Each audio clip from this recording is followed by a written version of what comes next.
们是用软陶跟织布做一个研发的一个新创的东西。因为我们原住民的天性是跟大地共生共存，所以我们用软陶的这个材料去做成一个地球系列跟大地系列的东西，来表现出我们原住民是在这个土地上是跟这个土地是一个和好的一个角色。这个食物的由来就是一般我们出去工作或者去打猎为了方便携带东西，然后里面又有包猪肉小米，然后我们去打猎的时候就很方便。婚丧喜庆，婚丧喜庆我们都包这个东西，尤其是结婚的时候，去跟对方谈这个婚事的时候，一定要包吉拿富然后把这个婚事谈完了以后，一定要把这个东西分享给那个在场的所有的人，还有那个我们丰年祭一定要有这个食物，没有这个食物的话，好像就一个丰收嘛，丰收就是要做这个东西来庆我们一年来的辛苦。掌握市政3分钟，台南进步向前冲。欢迎收看《市政3分钟》。台南市政府为在台南建立推广原住民文化重要的核心据点，正积极进行筹建原住民创意中心计划。除了硬体建筑工程部分，同时也为建构原住民族特色商品行销做准备，像是委托专业团队办理人才培育、产品研发、营运辅导及品牌行销等工作，开拓原乡地区生产的各类产品，并规划可在都会区上架的通路，期盼借由原住民族的特色商品，让大众更了解原住民族文化的美。我们来听听韦哲市长怎么说吧。那非常感谢嘉义药理大学以及我们台南市原住民事务委员会，大家一起携手合作。在台南虽然没有原乡，但是我们有许多民众、原住民朋友们，他在各个地方，所以我觉得很乐于，也很感谢，也很希望能够看到原住民文化能够让更多人认识了解。那其中有许多产品是非常好的，不但具有文化上的意义，而且还在现代的这个放在商业的角度来看，也是非常具有竞争力的。所以就看我们怎么样去诠释和发挥。所以很期待看到我们台南市的原住民，他有更多新的好的产品发表。我们也要把这个地方当做一个培训基地，能够孕育出更多好的这个具有创意的，不管是人才还是产品，我们拭目以待。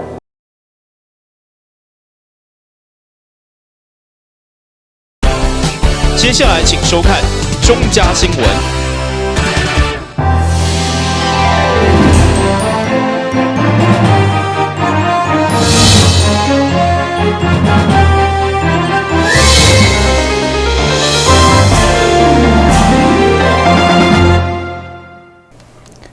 你好，收看嘅欢迎收看11月23日中嘉台南地方新闻。因应勇士人口老化加人力欠缺问题，智慧饲鱼的时代已经来临。其中，生态生物科技团队开3单元时间，开发出全自动生产系统，比传统的人工育苗大大减少6成以上人力。都要得到科技部未来科技奖日后的技术，嘛将移转给勇士业者。现代这座智慧鱼苗生产系统在位伫安南校区的实验场，上大特色就是全台湾第一座全自动化的养殖市场，由生物科技系主任陈中岳所带领跨领域人才做伙研发。目前以石斑为主要实验，会当自动侦测鱼苗大小和适合的饲料，育成率已经稳定达到3%到5%，比一般3%提高10倍，而且大大减少过去无到1/3以上的人力。可以在全自动的状况之下，把这些从藻类、丰年虾、轮虫到老角类，可以自动的去做它的一个分析大小，然后去提供给适当大小的一个鱼苗去做食用。大家可以透过这样全自动的一个增减跟筛选，提供更好的一个鱼苗的一个养殖效益。同时，这一个系统也能够因为全自动化而节省了所有的人力的一个使用，所以只需要大概过去的1/3不到的人力。团队当中曾经做过传统用饰的研究助理，嘛亲身感受伫室内用饰免吹风拍日，看好用智慧来饲鱼的情景。人工的，所以会变成24小时都要去守在那个场。那如果有自动化的设备跟数据化的设备进来的话，那我们就可以缩短这一段的花费的精神或者是金钱，那就是会变成我们有新人要进来水产养殖，他进来的门槛会变得比较低。这款生态智慧鱼苗生产系统今日得到科技部未来科技奖，已经甲一间光电公司完成签约技术转移，未来将有帮助养殖业一步一步迈向智慧化。台南新闻管及何乔邦采访报道。每是当12月5号国际志工日，市府为了感谢各领域的志工无私的奉献甲付出，2月3号伫乐港幼儿中心办理职业志工甲职业团体表扬，总共105位获奖，其中表示做志工的参详积功德，幸生上界快乐。105位来自无同领域，服务年资满10档以上，时数已经破2000点钟的金质奖志工，加4组优质的团队、5组的家庭志工等等，已接受市长黄伟哲加社会局长陈延基公开颁奖，场面相当温馨。会场嘛邀请高龄的志工加所有来宾用火炬来象征志工一棒接一棒传承的精神。2、1。点燃圣火，志意传承，幸福台南。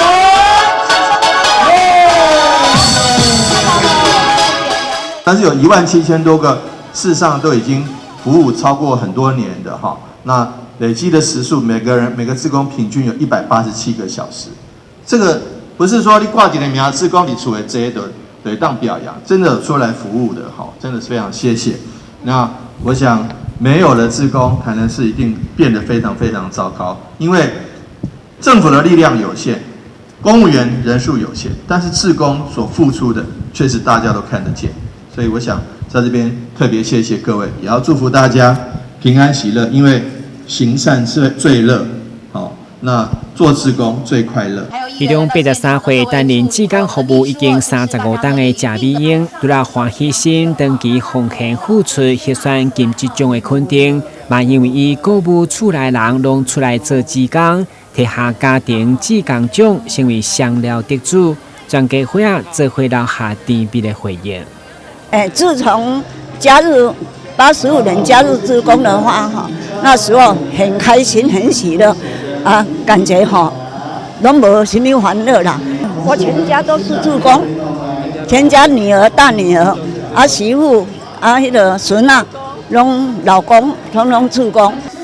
另外，志工服务除了外教老、二教老，对少年一辈来讲，长期志工服务嘛是真好的磨练。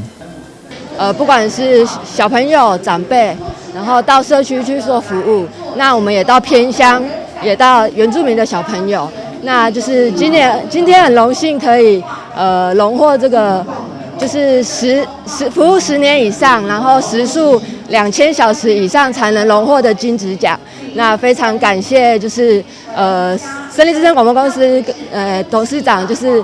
支持企业志工。那我们居文教基金会也长期在做这样子的取之于社会、用之于社会的服务。根据了解，台南市目前的志工已经有将近6万位，其中65岁以上都有17000多人，已经占了3成，相当难能可贵。所以市府其头更较侪高龄、男性以及企业等族群拥有家己志工行列，将爱散播出去，嘛凸显台南温暖的社会力。台新闻管及何乔邦采访报道。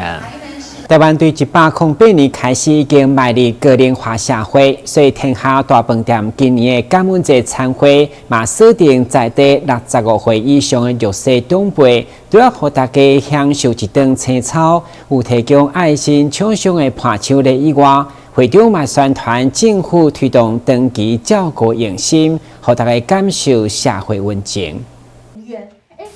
迎接超个人社会长辈照顾已经成为重要课题，其中北区人口老化相关24%的公园里，加18%的离邻里，上午受天下大饭店的邀请，到20位65岁以上的弱势长辈，做伙来吃澎湃西餐料理。对于来讲，不管是家己大还是经济弱势，拢需要社会关心陪伴。而饭店的回馈，嘛互因难得食一顿青草。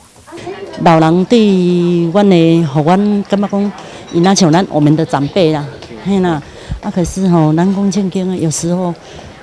需要甲帮忙的时候，咱嘛是都爱尽量甲因斗下手啦。最主要是市政府也太关心这些老人家啦，嘿啦。我们区长也是很关心我们老人家。本来就吃顿青草了吼。嘿呀，今仔日佫有天下饭店吼，他们这样互这老人佫有一顿足好的物件好吃，嘿呀。配合岁末寒冬回馈心，饭店已经连续5档甲北区区公所合作，针对在地无同的弱势族群来办理感恩节餐会。今年更是每下侪爱心企业厂商赠送伴手礼来共同响应，互长辈有食阁有掠。区长嘛专程参与活动，对着饭店加入灾害防救网，免费提供灾民收容安置，表达敬佩。那今天非常感谢我们天下蓝屿饭店，也利用岁末这段时间来特别办理我们丽人礼跟公园礼，我们一些弱势长辈的用餐的活动。这一次也结合了有许多的店家一起来提供我们长辈的一些伴手礼。那天下饭店呢，长久以来也是一直跟公所这边合作，它也加入我们一个救灾、防灾的一个团体。那未来如果说有灾民需要的时候，有灾害发生的时候，他们这边也提供一些简单的住宿，让我们受灾的民众可以得到一些心灵上的抚慰。那在这边也非常感谢我们天下蓝屿饭店这几年来持续的办理很多的爱心的活动。那过去曾经招待过邻近的学校，比如说成功国小、丽人国小的中低收入户的学童们，还有附近的里民们的一些比较弱势的长辈、独居老人那这次也招待了我们附近的邻居里民们来参加这样的一个活动餐会。那比较特别的是，我们今年也邀请了很多优质的老店家呢，来提供他们店里面非常人气化的商品，要提供大家当做伴手礼带回去。天下南屿呢，继续会在每一年的11月25号以前，继续的来举办感恩节的餐会，希望可以每年都有这样的机会回馈给在地附近有需要的一些里民。饭店透过感恩餐会已经成为指标性的公益形象。今年嘛，让这群长辈了解政府为了减轻老人负担所推动的居家长期照顾服务，希望透过公部门甲民间的合作，共同营造时代好的生活品质。台南新闻管制何乔邦采访报道。2021年艺术禁区活动将今年尾声，11月27暗时，抓风车剧团将伫展文龙岗再来闭幕演出，为一系列艺术禁区的精彩画下完美句点，也邀请民众把机会前往观赏。2021全市合并了后，为了落实地方文化平权，市府文化局便开始筹办艺术禁区活动，将表演艺术以户外剧场的形式，炸到大台南各个区域，让市民朋友会当近距离接触到艺术表演，嘛会当熟悉到无同的表演团体。举办11档以来，办理过338场演出，累积将近24万人次的观众。今年的闭幕场演出团体将由亲子家庭上爱的纸风车剧团，再来纸风车的魔法书李东局。大家好，我是一个巫婆，而且是一个有经验的巫婆，所以我的名字叫做巫迪。台南市的幅员这么大，但是我们很期待让这个艺术不要有城乡差距，不要有各种的落差。所以说，当很多偏乡的民众没有办法，或者在山边或者在海边没有办法到这个大都会区来观赏高品质、高水准的艺术表演的时候，我们没关系，我们就下乡叫做艺术禁区，前进到各个区域。所以我们可以看到这些表演都是非常非常高品质，而且这个非常脍炙人口，也非常让民众喜欢的。就像纸风车当初的300多场偏乡下乡一样，这一类的发想正好跟台南市政府的构想不谋而合。纸风车的魔法书11月27暗时6点半，将伫咧麻豆区曾文农工户外演出。文化局欢迎市民朋友全家大小做伙来体验纸风车剧团早来的欢喜趣味。那还等什么？那我们就立刻出发喽！来吧！来吧！走喽！台南新闻张秀维采访报道。先听闻一个，马上登来新闻现场。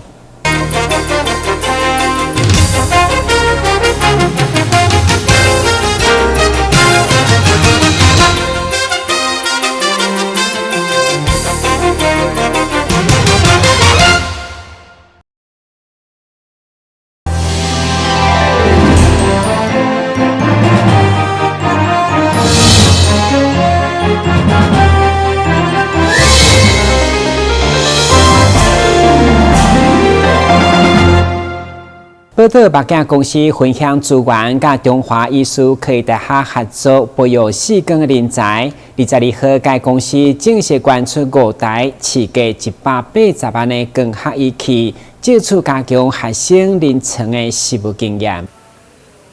22号，伫中华艺术科技大学施工系捐赠仪式，是由宝岛北京公司人资长周克伦、协同经理钟荣豪、南区营运处处长陈宗谦等人。共同将这5台造价大约180万的烈士灯显微镜捐予学校施工系学生学习使用，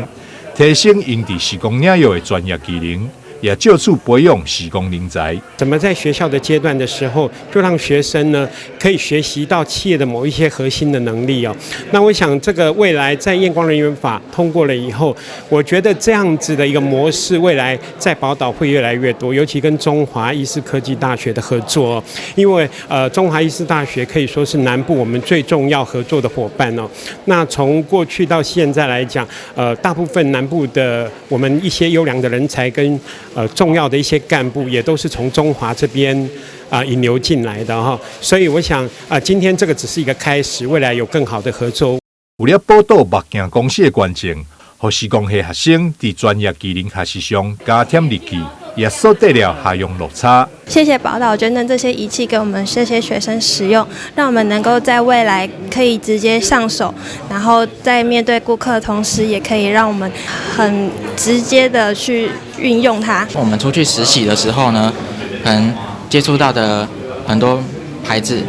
所以那边的牌子可能3、4种，可能刚好就我们学到其中这一种了，就不会说实习到一半卡卡的这样子。或这次业界给我们这样的实际几台这么贵重的仪器呢，我想对我们现在在学的学生是最好的训练了。因为尤其这些在职场上常要用到的设备，如果让学生在现在学校就能够先熟悉，那我相信他们毕业就马上具有即战力，也就是说马上就在业界上来做使用跟运用，那对他们来服务广大的民众应该是最好的。华医施工系主任陈坤祥表示，宝岛目镜公司培育施工人才不遗余力，伫2年前就捐出20万，予学校培育人才。现在佫慷慨捐出总计180万左右的器材，为了这会帮助予学生更加了解实务操作，也予每一位学生伫毕业了后就能顺利就业，甲业界无缝接轨。台南新闻张秀维采访报道。南台科技大学办理台南市食品安全卫生的管理计划，日前举办成果发表，会中除了表扬优良示范业者作为大家学习的模范，嘛希望落实源头的管理，加强食品安全的专业，进一步提升产业竞争力。府城特色饮食文化作为台湾美食以及食品供应链重点，为维护食品安全，互民众食了安心。食品业者应该以企业伦理以及社会责任，展现自身产品安全卫生的重视。除了追溯食材源头管理政策以及确实执行食安法规以外，更需要提升食品安全管理，以符合消费者对着食品安全的要求。市府卫生局这次甲南台科技大学共同合作，办理台南市食品安全卫生管理成果发表会。咱的小吃是名不虚传的咱台湾的小食是名不虚传搁再来咱的伫咱制作业咱的制作业的部分咱有谈2300件那相当的多咱的你看咱的统一啦、大成啥货，这拢是咱的制作业这伫咱台湾拢是顶一等一的啦这种一等一的它都顶全世界嘛搁会当食足好的商品学校很多食品专家会当参与咱这个台南市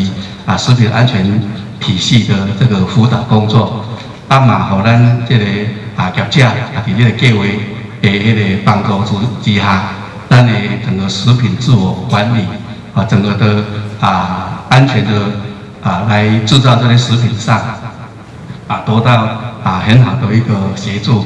参与这次计划的食品厂商合成豆腐工厂表示，透过交流，会当更加完善食品安全法规，嘛会当为消费者提供更好的产品。因为我自己是读食品科系相关行业出来的，然后其实对食品行业的法规有一定的了解。那因为我想完善自己工厂里面的法规的规范，所以我请南台的老师来到我们的工厂做那个辅导的作业，非常的有帮助。然后就是让我们更知道食品安全的更重要的那个重要性。台南市这次受到卫生辅导业者总共650间，并为众多业者当中挑选出优良示范业者，除了表扬，也将优良示范业者名单公布在台南市食品安全系统平台，提供消费者优良的用餐参考。希望未来有更多食品业者参与辅导，共同为食品卫生安全努力。台南新闻张秀伟采访报道。感谢收看11月23日中嘉台南电新闻，咱再会。